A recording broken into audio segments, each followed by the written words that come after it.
Khalid Alqadi earned his medical degree at the King Abdulaziz University Medical School in Jeddah and worked as a doctor in the kingdom. But for the last 3 years, he has been specializing in neurology here at George Washington University Medical School in Washington, D.C. Dr. Alqadi says the training he is getting here is the best in the world. We have access to everything through the library. We have the access to go to the best conferences every year. And I think the goal to go back and trying to build a really good residency and help people over there as well. He says here in America, he and his Saudi colleagues are working with the most advanced medical technology and learning cutting-edge practices like transplants and regenerative medicine. He says he also values the modern and friendly approach of his professors. Most of the attending or supervising physicians are, laid back actually and try to help you to get the best of your training, as well as, the approach is a little bit different. They want you to have your own decision, and they will ask you, what do you think, and what's the next step, stuff like this. Dr. Alqadi is part of a huge surge in medical personnel going to the United States for advanced training.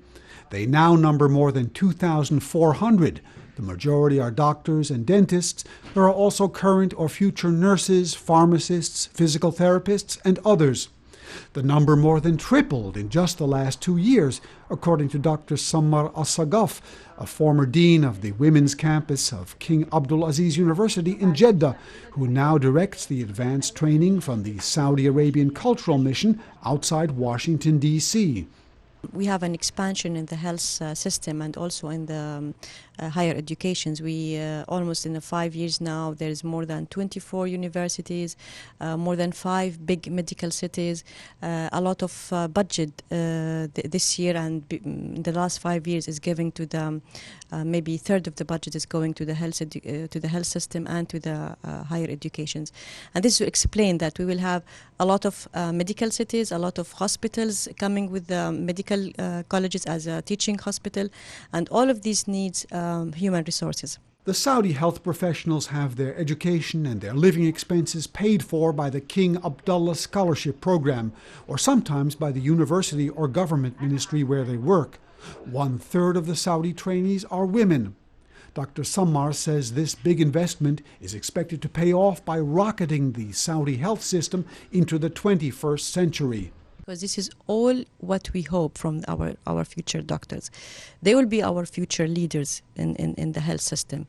And my ultimate goal for me and for them, I usually tell them, you will go back and you have to make some change. I heard from some of them that they want to go back with and to set a local program that is very high standard, that everybody in the world will look to train in Saudi Arabia. The exchange program has so far placed Saudi health professionals in over 100 leading universities and teaching hospitals in America.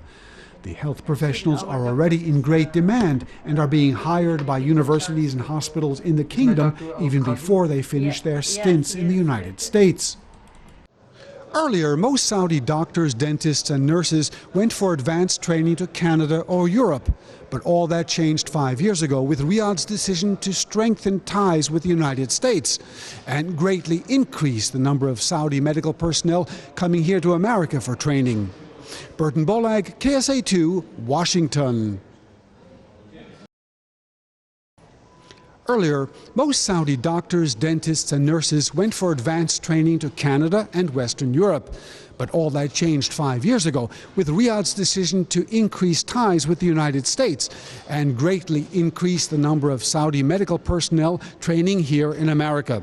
For our students abroad, this is Burton Bolag in Washington.